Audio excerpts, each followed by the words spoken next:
Welcome back to Tuesday at Dobbs's. I was on a ride yesterday and the Bonneville broke down. So painful. So painful. Beautiful, beautiful weather. 27 degrees. All of the classic cars and motorbikes out Sunday morning, 7:30.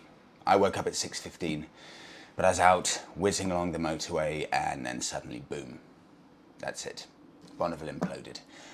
And, well, I won't go into too much detail because it will be in the next video on Thursday, but now it's with the mechanic, had to get towed away, and professional opinion, it needs a professional to sort this out. In fact, I think some of the engine may need taking apart. So I've now got, well, sounds like a sob story, it's pathetic. I've got just one bike, an almost new Triumph Thruxton, so I can't complain too much, but I forgot what it was like. All the time when I had my Suzuki Bandit, it was breaking down. It would be 50-50 if I'd actually be able to get home from a ride because it was so unreliable. And the Bonneville's been pretty good. And now this is the second breakdown in 2 weeks on it. I really hope that's not the start of things to come. Anyway, welcome back. Let's get straight down to it. From Harry in the Isle of Wight. And of course, I hope you've all had a fantastic weekend. Freddie, I'm a 27-year-old father of two, who is very keen to get back into motorcycling. I sold my first bike, a Honda Rebel 500, a couple of years ago, just 3 months into ownership, after finding out that my daughter was on the way and we needed to find a new place to live. It helped for deposit on our mortgage, so needs must. I'm now in the lucky position to be able to purchase a new motorbike. I love the thought of the Super Meteor 650, however, I have been left a little bit sceptical after hearing your debates over warranty. Should I let this affect my decision? Is the warranty something that should really concern me? It's a modern day bike that is simple to fix, surely.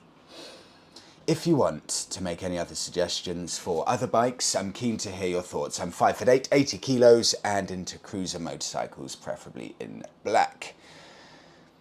Harry, I was actually researching away, going on to Auto Trader, things like that, looking at Honda Rebel 500s, and then I reread your message and saw that you already had a Honda Rebel 500. So I think you've actually got a pretty good eye for bikes. And if you're looking at a new bike with retro style, cruiser looks, ergonomics, I don't think there'll be anywhere else to go other than the Super Meteor 650.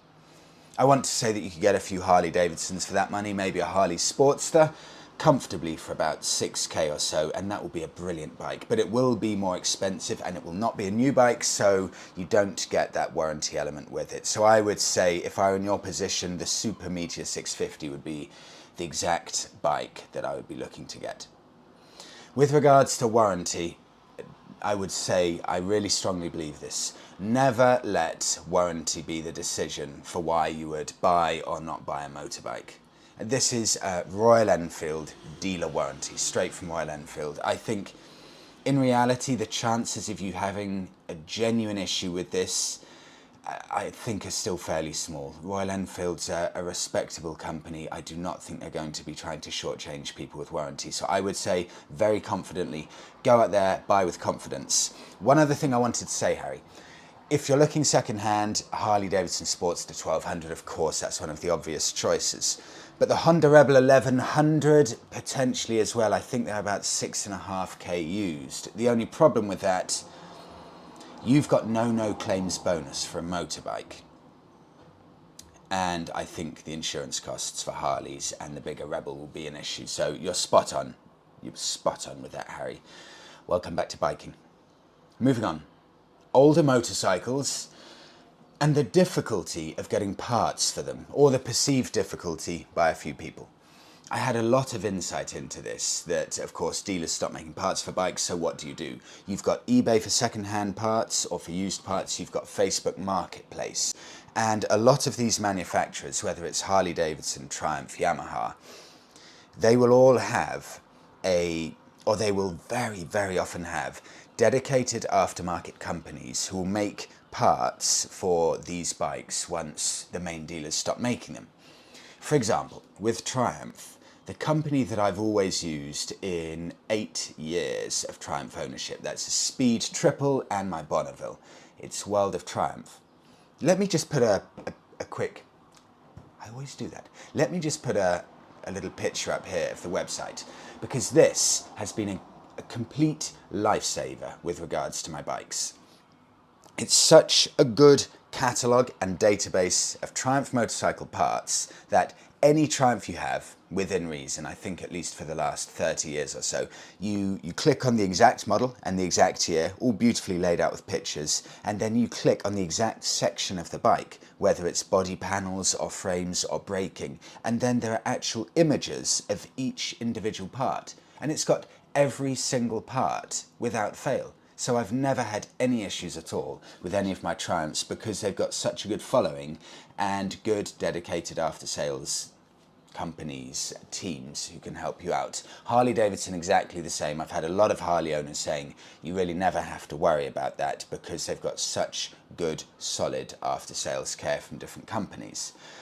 But a few people did say to me that they're finding difficulties in the UK for Harley parts. Example, in the USA it's going to be fine because there are so many Harleys everywhere. But if I type in to eBay a Harley-Davidson ECM, Electronic Control Module, for 2012 Harley-Davidson, which is what last week's listener had an issue with. He had a 2012 Harley-Davidson, and Harley-Davidson has said they cannot find him or cannot stock him and get him an ECM, an electronic control module, effectively the ECU for his bike.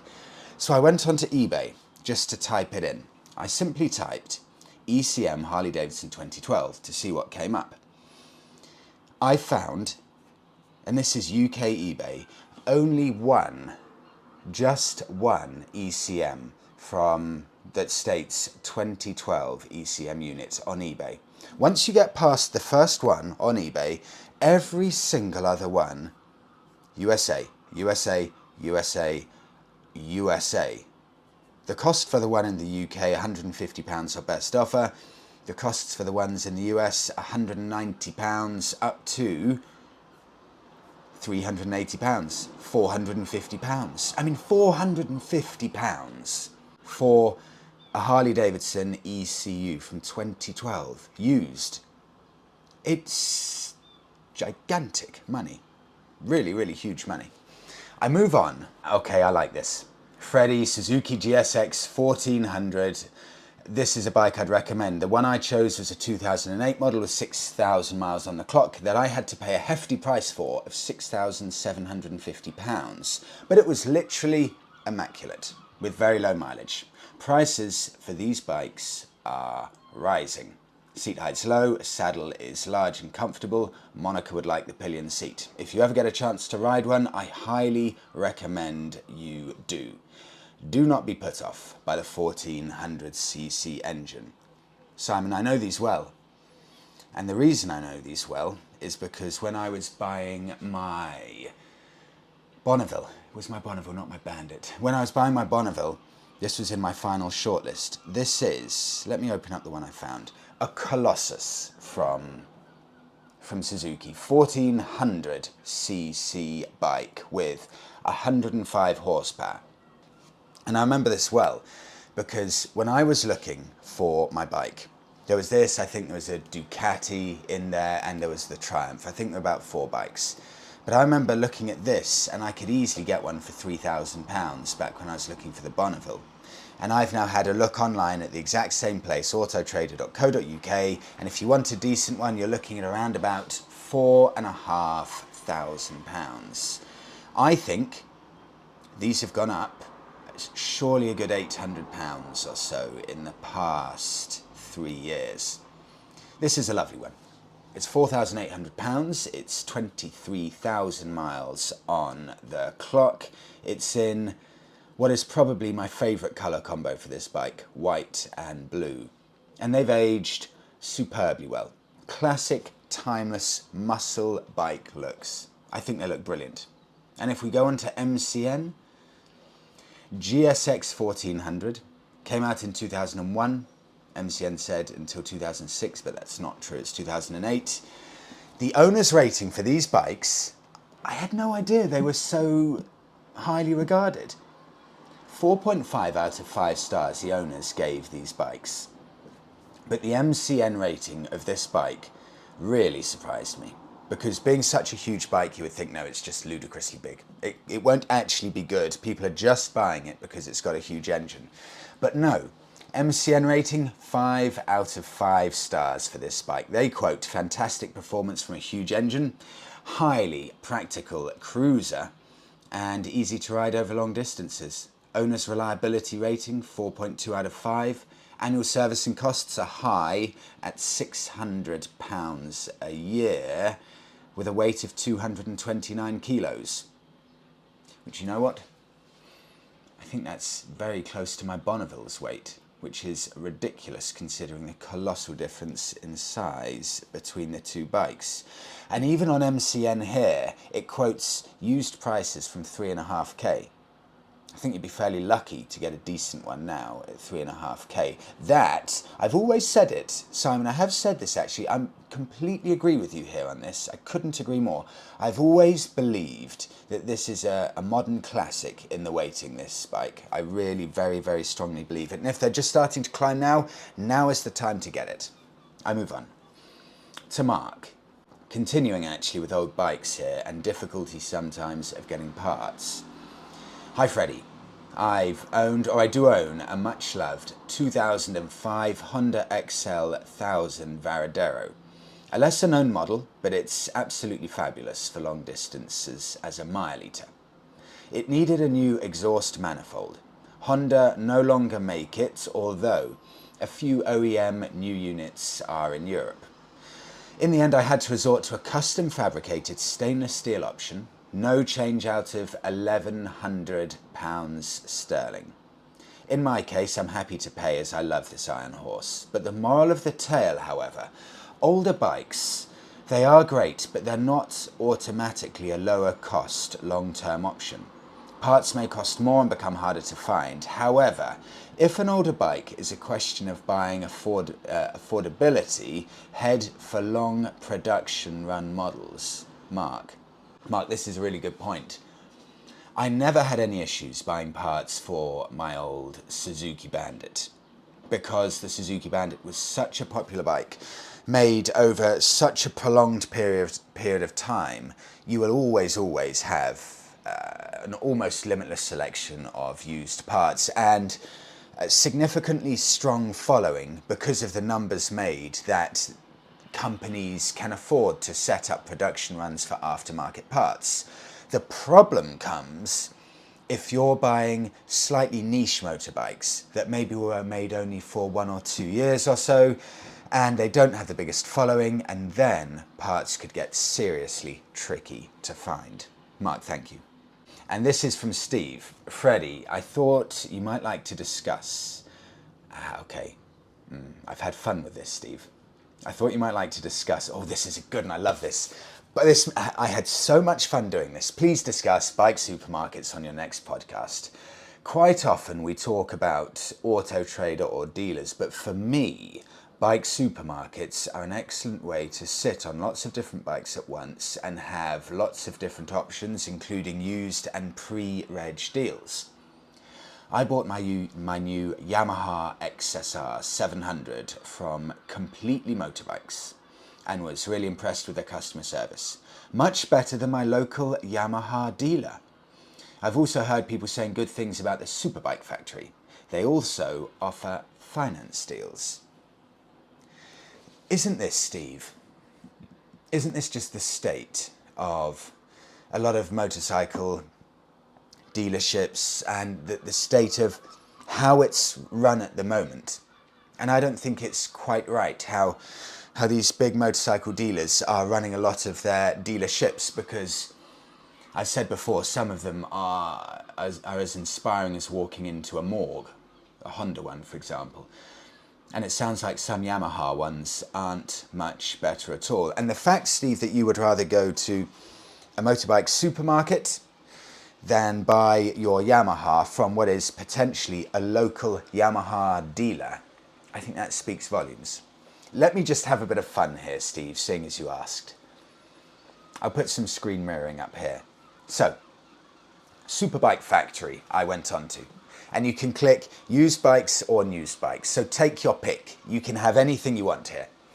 I clicked on used bikes, and bear in mind this is the UK. We're not even talking USA here. We've got a far smaller population. I couldn't believe this. There are 2,808 bikes online. I think they may have a few locations around the UK, but the point is, you can get this bike, to the best of my knowledge, delivered to any one of these locations. And these factories are gigantic. Hundreds of bikes in each one of these supermarkets. Should I call it a supermarket? I'll call it a supermarket. So I went on to used bikes just to have a bit of fun. And just to see what type of things they've got, let me just shout out the top 5 or so. Suzuki GSX1400 with 2,000 miles on the clock. A Buell 1100 with 14,000 miles on the clock. Kawasaki ZX10, Suzuki GSXR, Suzuki V-Strom. An older Honda CB1300. They've got such a great mix. MV Agusta, BMW. Let me just open this up, because they've got the Buell here, and this really, I like these. They're so niche, and I think they'll turn into, or they are, a very desirable bike that I think will be a good classic in the future. If I had a big warehouse, a big lockup, I'd buy a Buell and I'd just keep it there. It's £4,000, which I think is perfectly fair money for that. Especially so considering you're actually buying it from a bike dealer. You're not buying it privately. I think that's extremely fair.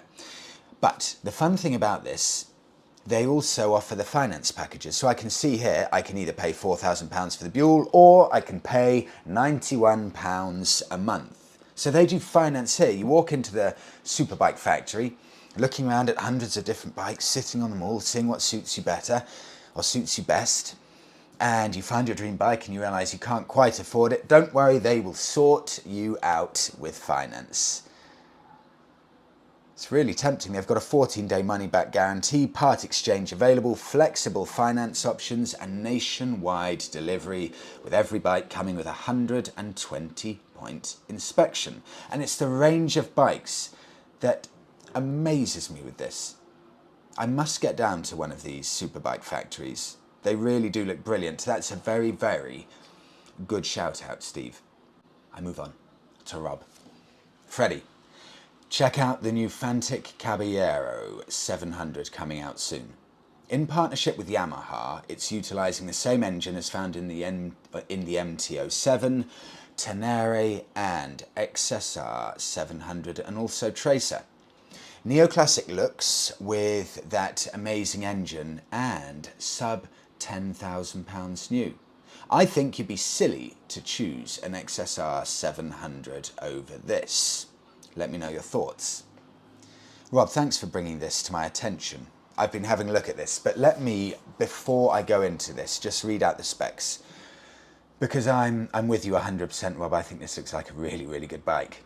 700cc, 175 kilos without fuel, 74 horsepower, and from bikingdirect.co.uk they quote a new price, and I think it's imminent when it's coming out, of £9,500.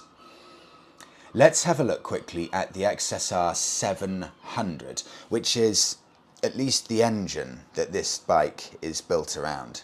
It's got the exact same horsepower, of 74 horsepower. The Yamaha XSR is 188 kilos, but that's with a full tank of fuel.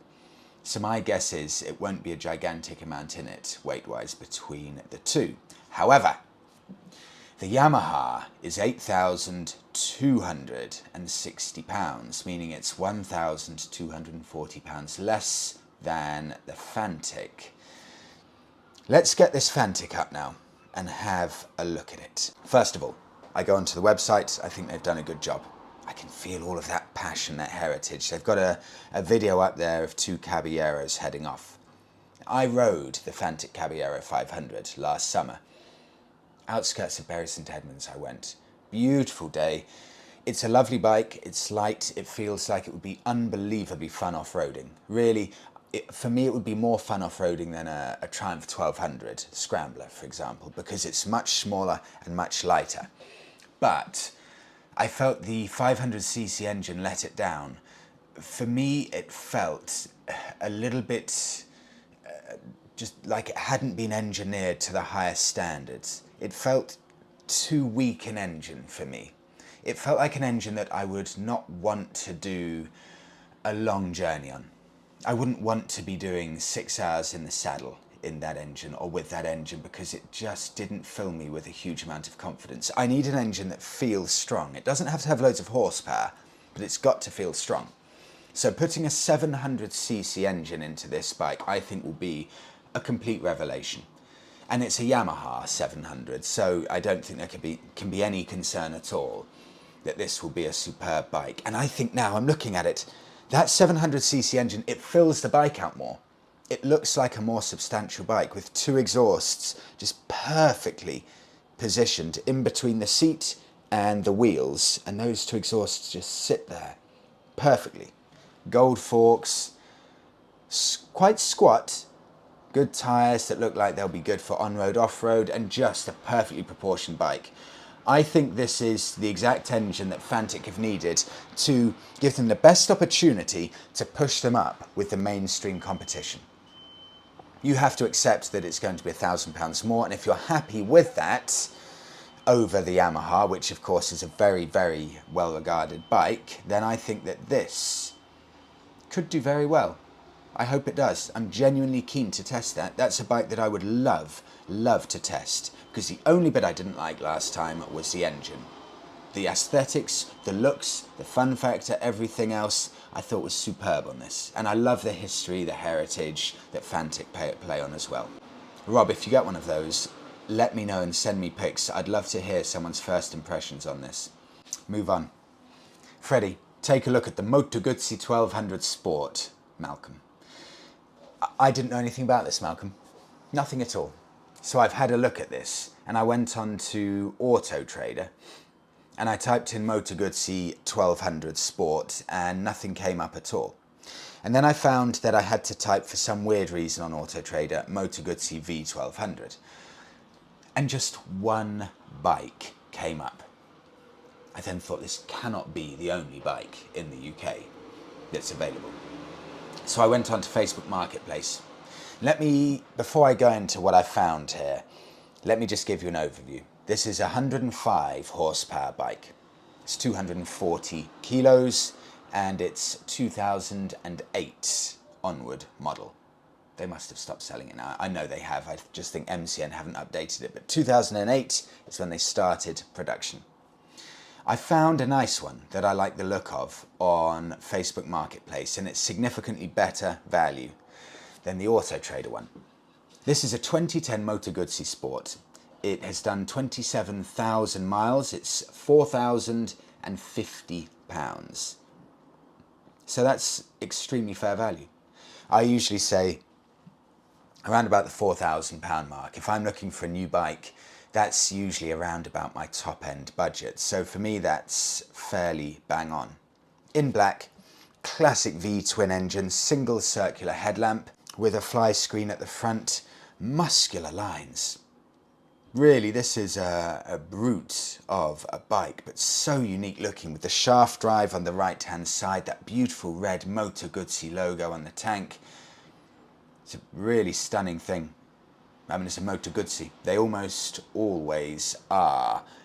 And I love this. Have a look at this. The dash on these. It's almost like a car dash with 3 massive white dials and then a stream of lights just above the middle dial. It's a lovely looking thing. I then, of course, went on to MCN to have a look at this. How do MCN rate this? They say it's a 2008 onward model. I'm sure that just hasn't been updated, but I don't know when they stopped. MCN rated this bike as 4 out of 5 stars. However, the owners rated this bike as 3.5 out of 5 stars. Oh, Moto Guzzi. Owners' reliability rating 3.2 out of 5. That's pretty bad in reality. Annual servicing costs £300. And it's one of these bikes that looks lovely.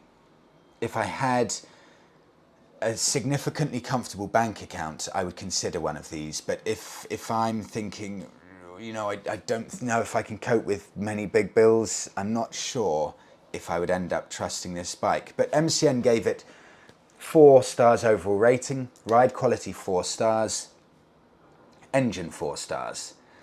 Now MCN gave the reliability 4 stars, but the problem with that is MCN can't really know that because you need to be an owner to own it and really smash in the miles to really be able to tell about the reliability.